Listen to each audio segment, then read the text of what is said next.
আমার যাওয়া উচিত, এইটার ইংরেজি তো আপনি পারবেন, right? I should go, simple. এখন আমি যদি বলি যে আমার যাওয়া উচিত ছিল, আপনি এটাকে কিভাবে ট্রান্সলেট করবেন? এখন হয়তো আপনার একটু কনফিউশন কাজ করতেছে, right? So let me make you clear. After watching this video you will understand how to translate this. Okay, so আমার যাওয়া উচিত, নর্মাল উচিত অর্থে আমরা শুড ব্যবহার করি। I should go, I should eat, I should read, I should sleep. ঠিক আছে? এখন আমি যদি বলি যে আমার যাওয়া উচিত ছিল, আমার ঘুমানো উচিত ছিল, আমার খাওয়া উচিত ছিল, আমার আসা উচিত ছিল। সো উচিত ছিল, এটার জন্য আপনি কি ব্যবহার করবেন? কোনো কিছু উচিত অর্থে আমরা শুড ব্যবহার করি, ঠিক সেম উচিত ছিল অর্থে আপনাকে ব্যবহার করতে হবে শুড হ্যাভ। ঠিক আছে? কোনো একটা কাজ ধরেন আপনার উচিত ছিল, অতীতকালে আপনার কাজটা করা উচিত ছিল কিন্তু আপনি কাজটা করেন নাই। কি বলছি আমি?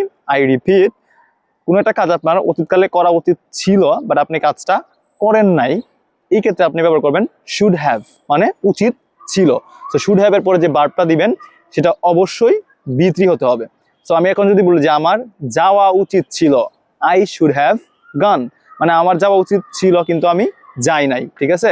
আমার খাওয়া উচিত ছিল, আই শুড হ্যাভ ইটেন। আমার ভিডিও বানানো উচিত ছিল, I should have made videos. ঠিক আছে?